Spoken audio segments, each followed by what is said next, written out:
Hi, this is Dennis with Second Chance Tackle. Today we're going to do another reel. This one is an Amazon reel, and sometimes I just go buy these reels because I want to see what they're made of, if there's a value in them, and so on.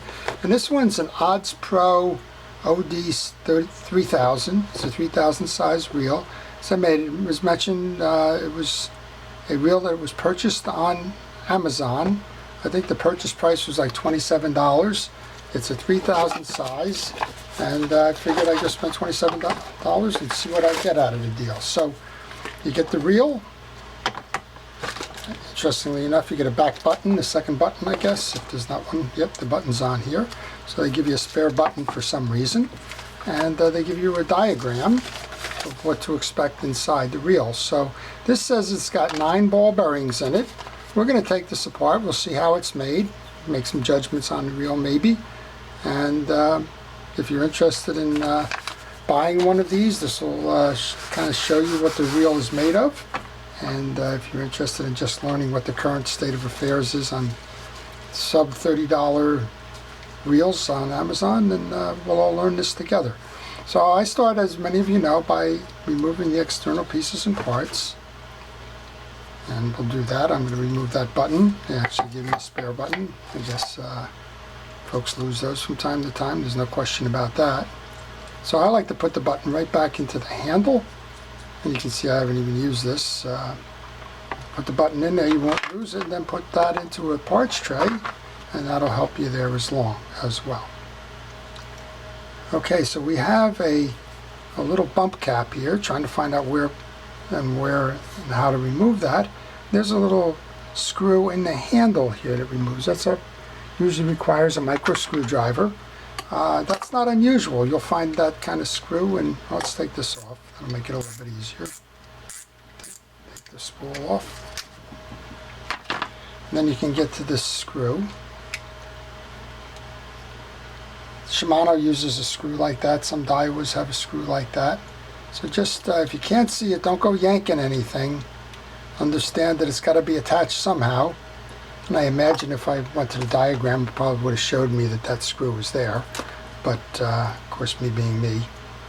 So let's get that screw out of there.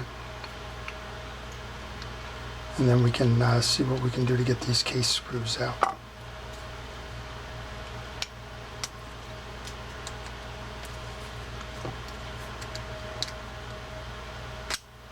I'm believing that the other one, at least, that there's going to be some kind of a hook up here, perhaps, that's holding the other part of this bump guard in. So let's see what we got on this side. And take that screw out. That screw's going to go in here as well. Okay, so with that screw removed, then you should be able to pull this down. It looks like on the diagram here, there's a little separate piece hiding some screws here, and it also looks like there's just a stud, there you go. There's some kind of stud holding this in. Pull that down, and then it looks like this is a separate piece. Yep, that's an interesting cover. I haven't quite seen one of those before. And so that had nothing to do with that first screw that I removed there. So those go into the parts tray. And now we have to take the top rotor off before we can take this assembly off. So let's go ahead and pull the click rotor and the little shim washer.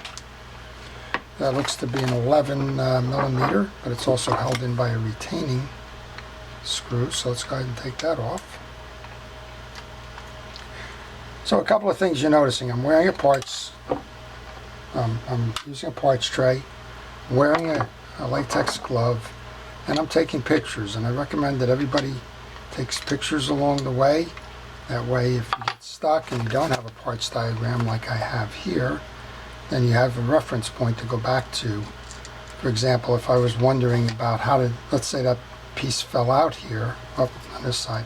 Let's say that fell out and I didn't quite catch where it went, and I can go back to that diagram, or at least I can go back to a picture point and see that, that's where it came from. So, all right, so we've taken the nut off. We can pull the rotor out.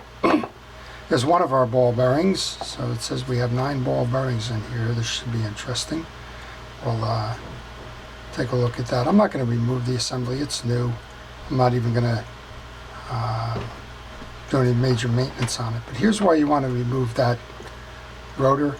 There's yet another screw underneath here holding that case on. So if you just thought that for some reason it was just going to be these 2 or 3 screws here,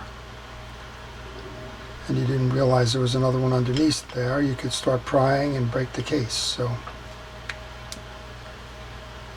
and again, a lot of manufacturers do that. They hide these little screws. I guess it's a cosmetic kind of a thing. I'll take it if they want to say that they're trying to prevent water intrusion or anything like that. So I'm taking these and just laying them on the table here. I want to make sure that they're all the same size, including the one that I took out earlier.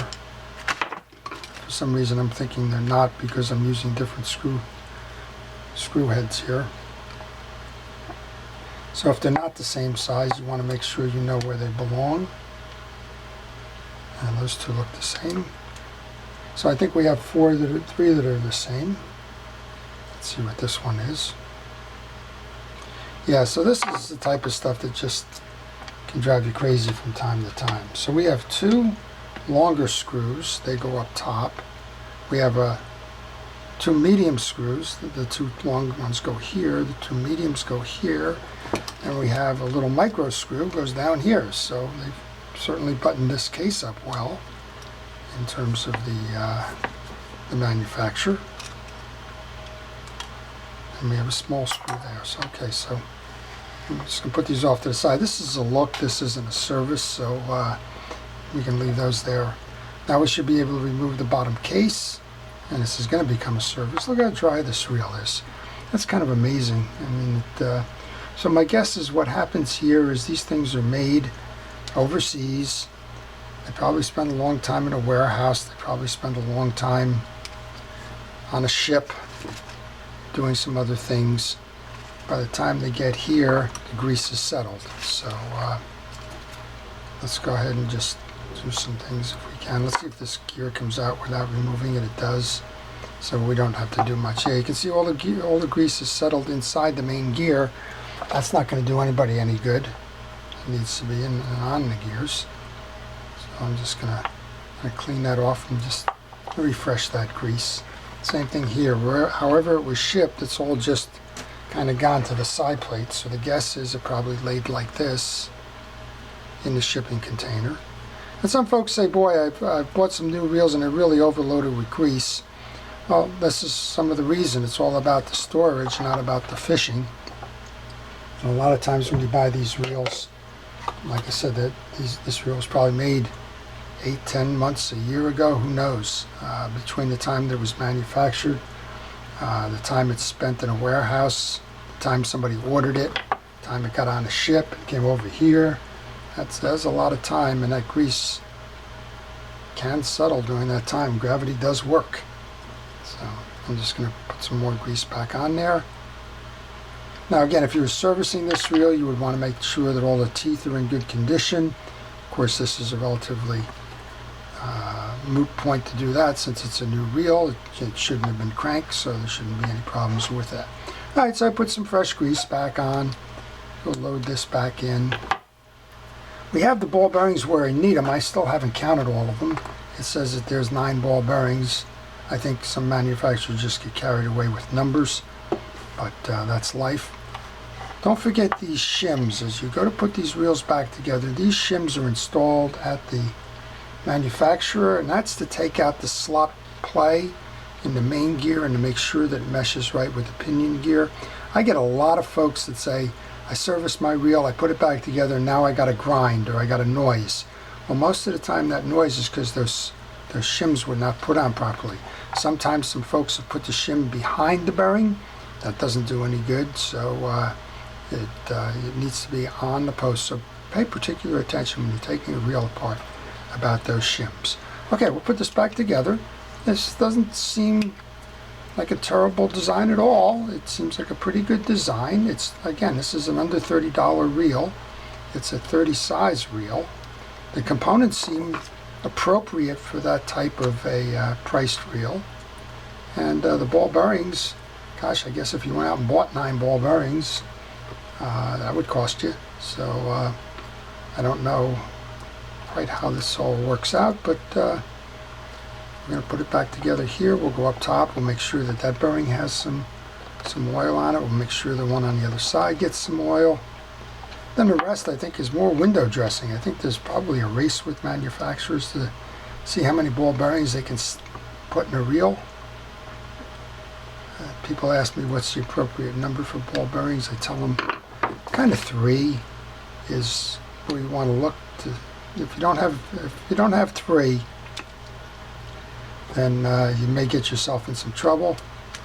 Not trouble. It'll just may just be a little harder to turn, kind of thing. You know, and how long and how frequently are you going to use these reels? So, for example, a single ball bearing reel with 2 nice bushings on the side, like the old Daiwas and Ryobis and the like, perfect. If you're not going to fish these things every day, you're not going to notice the difference on the bushings versus bearings on the side. They will hold up. In the case of some of those older reels, they'll hold up better than the plastic bushings and the like today, because they were actually brass bushings or the like. All right, we buttoned that up. There's another bearing on this side, so let's go ahead and put oil on that as well. There's a bearing up top. Again, this is a new reel, so it wasn't intended to be a service project. It was intended to show you kind of how the reel works. This is a nondescript case.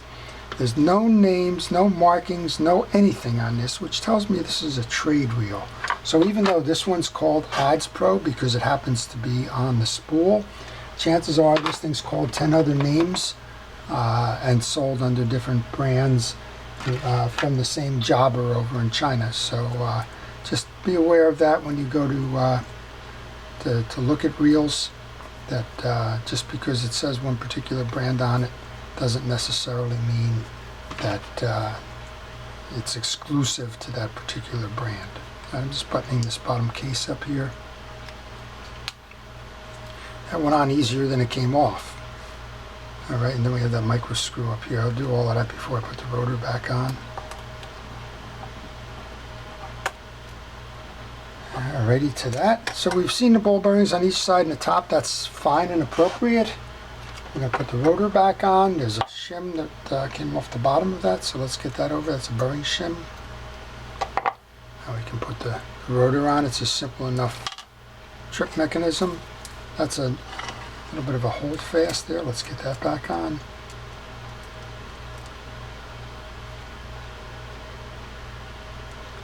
It does have a key to it. You have to get the flat side right. There you go. And then you have to align the rotor and the key.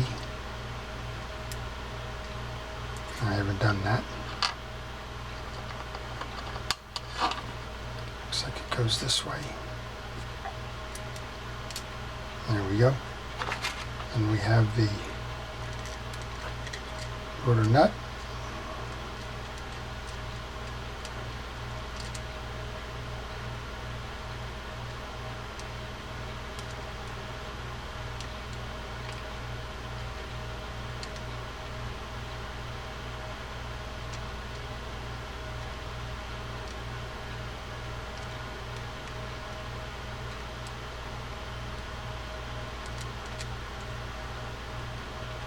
I know I struggle with these small parts, but I sure do.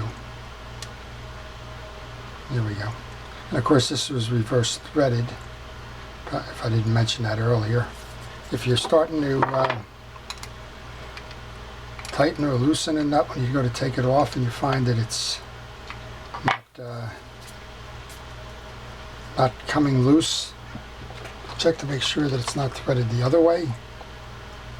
I have this little tie down screw here, and that's going to hold that nut from spinning.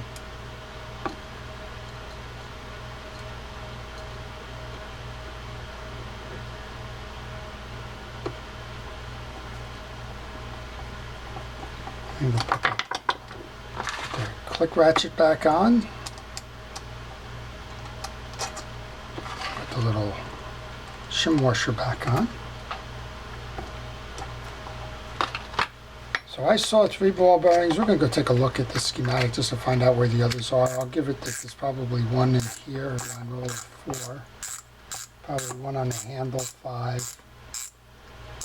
And then I'm going to be at a little bit of a loss to say where 6, 7, 8, and 9 are without looking at the schematic. And we're going to just take that handle and we'll put that handle back on. We'll give it a spin, make sure we put everything back together properly. The new oil, I'm sure, will make it even smoother as we saw the settling of the grease. And we'll find a home for this. Again, these pretty much are project reels for me just to kind of learn from. I don't plan to be fishing this one, but we'll find someone somewhere deserving. Well, that smoothed it out even nicer. That's a nice little reel. So we have an anti-reverse bearing now. Let's count that one as well. Let's just go see where those bearings are. So we have one on each side. That makes sense. We have one on the top. We have the anti-reverse collar. We have one underneath. 1, 2, 3, 4, 5, 6, counting that. All right, we have a line roller bearing. That's 7. I'll have to give the handle 1, even though I don't see it. It must be an integral part of the handle. We'll give that one 8. And we'll call the other one a mystery because I have no idea where that 9th one is. But at any rate, solid reel. It's a solid reel and seems to be dependable. It's a nice 30 size reel.